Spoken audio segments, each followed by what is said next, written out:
around after this. You know, this place was built and designed for fighting.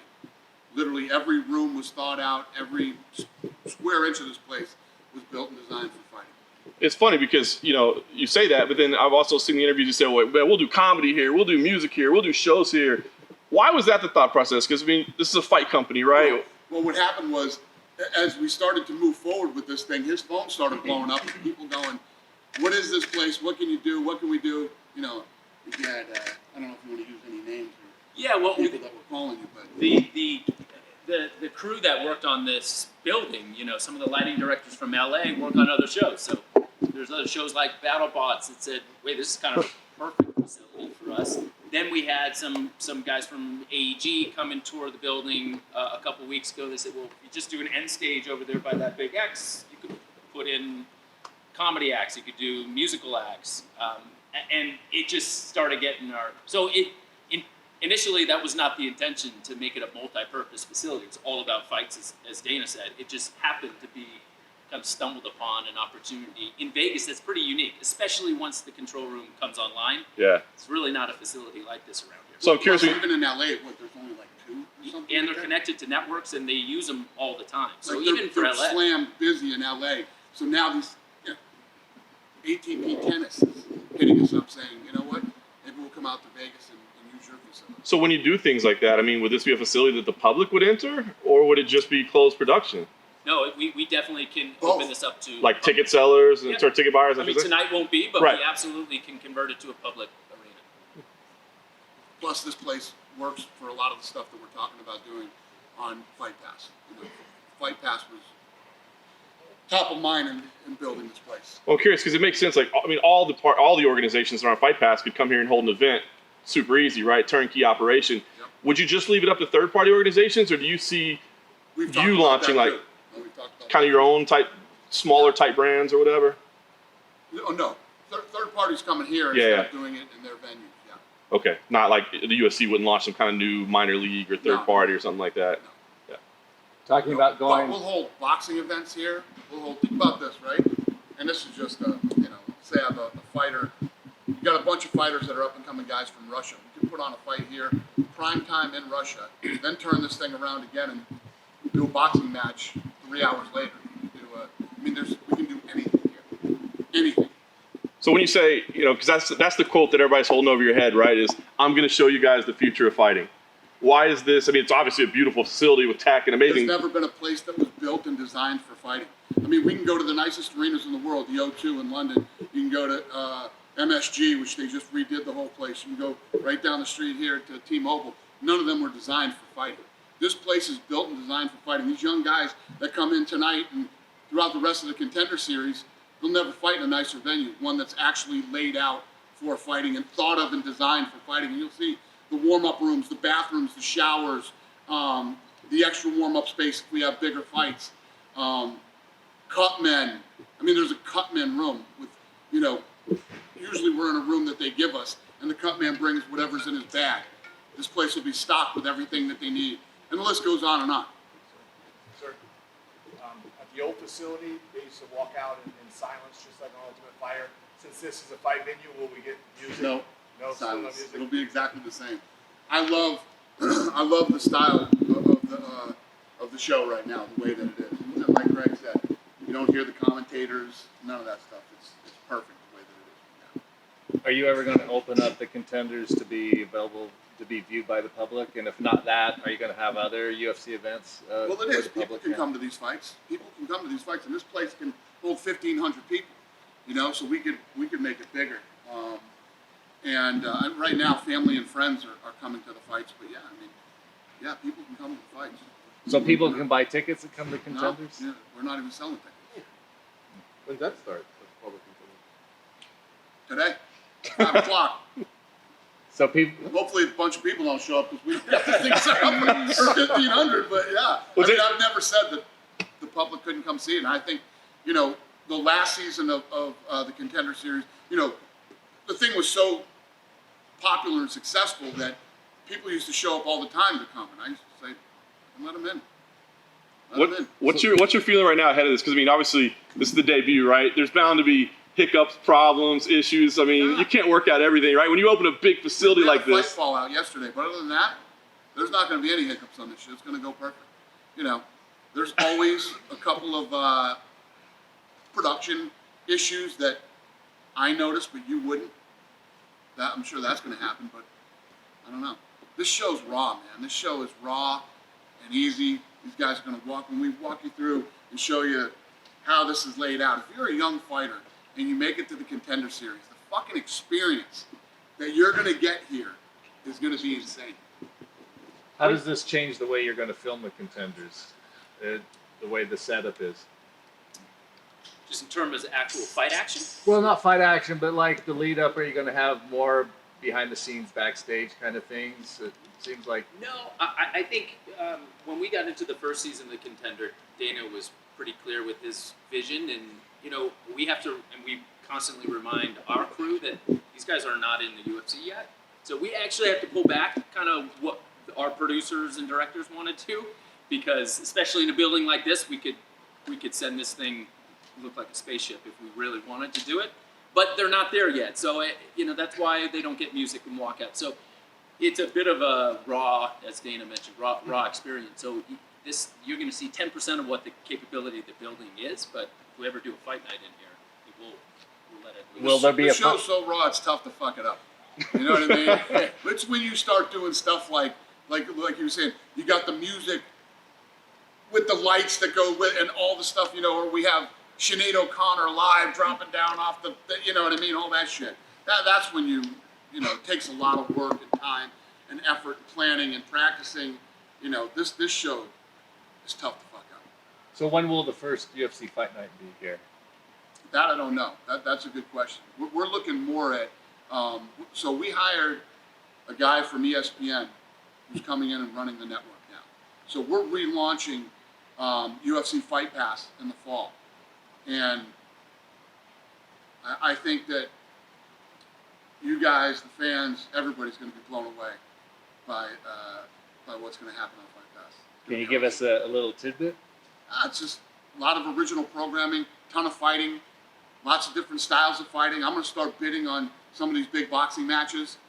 I'm working with a lot of different, pretty much every guy who you've ever heard of in the fight business I have talked to, or the guy who's running Fight Pass has talked to. And it's been very positive. Everybody wants to be a part of this. Everybody wants to work together. And if it's done right, there's enough money for everybody. Everybody's going to make money. It's like, I was talking yesterday to the guys about, you got Ruiz, you got Fury, you got Wilder, Anthony, Joshua? you got Joshua, and Deontay Wilder. You got 4 guys that are really fun right now, exciting, and that you would love to see fight. Now, if these guys all start fighting each other, that thing could play out for over 2 years. And they're big fights, they're massive fights that not only the UK would care about, but the United States would care about, people in Canada and Australia and around the world. These fights are fucking huge. And they need to be done right now while these guys are in their prime.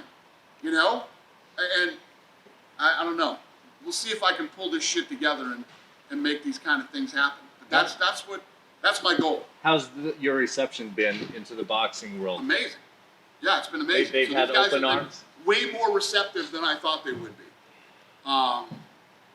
which is cool. What's the trick to breaking those boundaries, those barriers, and to make those fights happen? I don't know. I don't know yet because I haven't really dove in yet. I've just talked. We've had talks, and the talks have been phenomenal. So we'll see. Dana, when you first came up with the idea of Zuffa boxing, it was more around Mayweather and McGregor at the time. Do you think now is even better timing because those fights are there to be made and they're not being made? Well, the timing right now is the best it's been in a long time for the heavyweight division. Heavyweight division's fun, and according to Kevin Iole, there's a lot more heavyweights than that. And if that's true, that's very interesting. So, What do you do about all the belts? Because, you it's a have. great question. I don't know the answer to that either yet. Could you I don't create know. your own Well, belt? Listen, I don't care if you're one of the promoters or one of the fighters or sanctioning body. When you put on the right fights and you do things the right way, everybody's going to make money. Everybody's going to make money. The fighters are going to make money. The sanctioning bodies are going to make money. The promoters are going to make money. There's enough money out there for everybody. You know, the boxing has just been so fucking greedy and, you know, held it all here. And if I got the guy who's the heavyweight champion, or if I've got the guy who's, you know, in the popular division, whoever the popular guy is, I'm going to handpick these fights and fight these guys, and then they never fight the guys that you want to see them fight. It defeats the purpose. It just doesn't make sense. I mean, all four of these guys should be fighting each other right now. I mean, part of the culture that you're fighting with that is to get people to understand that it's okay to take a loss, right? Yeah. That a loss doesn't cripple the guys to start. Listen, with these four heavyweights, you have them all start doing round robins, right? The two winners end up fighting each other. The two losers fight each other again. And when you put on a fight, you don't know what the fuck's going to happen. The fight has to play out so you know what happens. And if I'll give you an example. Tyson Fury and Deontay Wilder. Fight was fucking awesome. Immediate rematch. That should have been a fucking immediate rematch. That fight should have happened already, you know? Or should be coming up. They shouldn't have fought anybody else till they fought each other. Unless Joshua came out and said, I want to fight you or you. And let's say Joshua came out and said, I want Tyson Fury, right? Those two fought to a draw. He could fight Fury and then fight Wilder next. Or if Fury wins, then he fights Wilder again in the rematch. You know? I know it's easy to say that with me sitting up here not being involved in it at all, but at the end of the day, that should be everybody's goal, is to make that happen. That thing would play out over a couple of years and would be fucking massive. And everybody would watch it and everybody would go to it. If you were to end up to fix that problem with boxing, it sounds like it's a complicated problem that would require time. How much would it pull away from what you do with the UFC? I got a plan for that. So hopefully, if everything goes the way that I'm planning right now, I will unveil this whole boxing side this fall to you guys. When do you think you would do the first event? What's that? When do you think you would do the first event? That I don't know. And I don't even know what my involvement in the first event would be. Would it be we're HBO and we're paying for the rights for the fight? Are we promoting? I don't know. I don't know that yet. I'm still working on all that stuff. Do you think the issue with boxing is just the greed of the promoters? They saw the success of Mayweather, Pacquiao. You can stretch the public on for so long, and that's really the biggest issue, is that people have seen you can fool the public enough to get more money when they should just take what's on the Yeah, but I think that's all ending. I don't think that, you know, if you look at the way that it was in the 80s and the 90s and even early 2000s, you had two guys that were doing that. You had Floyd, you had Manny, De La Hoya, and maybe a couple other guys. But boxing as a whole, you're talking about tons of fighters that didn't make money and weren't in big fights. You know, I just think that the sport could be so much more. I mean, if you look at what we've built over the last 20 years in our events and how many events we're doing 42 events a year, right? And every time you go to one of our events, they're either sold out, or this year we're going to break the record for ticket sales ever in UFC history. More tickets being sold this year than ever in the history of the company. And, you know, we continue to put on these fights. People come and see them. You know, they're on live TV free. They're on ESPN, which everybody has, right? And we're still doing $1 million gates on these things without huge, without the Mayweathers and the, those type of fights. You can build a business with boxing. Build a real business. You just gotta fucking break it and rebuild it. You know what I mean? Because the model is fucking broken. Is your approach to go to the fighters and their teams directly, or to go to the sanctioning bodies and the promoters putting on the fights for boxing? Well, you have to go to the promoters. You can't just go to the fighters. I think that was the problem with me and Eddie Hearn at first. I wasn't trying to steal Anthony Joshua from him when I was talking about Anthony. I don't even know what the hell I'm doing yet. You know what I mean? So I couldn't possibly do that. But I reached out to Anthony Joshua and talked to him on the phone, and he was completely, we just talked. I just said, listen, fan, think you're great. Would love to meet you sometime, whatever. And I think Eddie Hearn took that as a I'm trying to steal Anthony Joshua from him, which wasn't the case. And even Anthony Joshua said, You know, Eddie Hearn is my man. You know, what I'd like to do is work with all these guys, all the promoters. So after the thing with Eddie Hearn, I started, you know, we started contacting all these promoters and talking to them and seeing if we could work out, you know, some type of partnership or something to fix all this shit. Would you allow your UFC fighters to box? Huh? Would you allow your UFC fighters to go into box? I know Kelvin I was don't love tweeting. it. Somebody asked me yesterday, you want to do another Mayweather type McGregor fight? No, I don't. No. Listen, we saw it. Boxing is boxing and MMA is MMA. I just have a question on your thoughts of what you think about, you know, some big boxing fights not getting made because of the percentage split. And, you know, for example, I spoke to Errol Spence. He wants 60-40 to fight Terrence Crawford, but, you know, Terrence's side, they want 60-40. So what are your thoughts kind of on the split? I think that's a broken, shitty process too. That's happened in boxing for a long time. You know, there are A sides and B sides. I mean, it is a fact. I mean, anybody fighting Conor McGregor is the B side. You know, Conor's the guy that's going to drive the most money. But again, people need to be rational and realize when you put on the big fight, and if it's a big enough fight, and you're both that important, and you're both that big, like McGregor and Mayweather, right? Two biggest fights ever were Mayweather-McGregor and Mayweather-Pacquiao, right? Because both guys on each side were big, you know? And you have to get in a room and figure that shit out. We did. Me and Heyman got in a room. We figured out the Conor McGregor, you know, Floyd Mayweather. You want to talk about two massive egos? You know what I mean? On who's the A side and who's the B side? It doesn't get any bigger than that. And it doesn't get any harder than that. But we did it. We got it done. So it can be done. How long did it take you? Not long at all. It took days. I mean, that thing moved so fast. Once I got together with Heyman, it was impressive how fast it moved. Are you planning on working with Bob Arum? I know you guys have had some issues in the past as well. Yeah, I haven't talked to him. I will say I have talked to his people, though. I've talked to his people. I don't think there's going to be a day when me and Bob are hanging around shooting the shit. So, but we'll figure it out with other people. Well, back to the Contender series. You once said you could do this 52 weeks of the year. You're going to do 10, and it seems forever until we get back. But I'm saying I could do this every Tuesday for the rest of my life. Right. I love this show. I love everything about it. But it's about having enough talent, a big enough talent pool to run the show that much.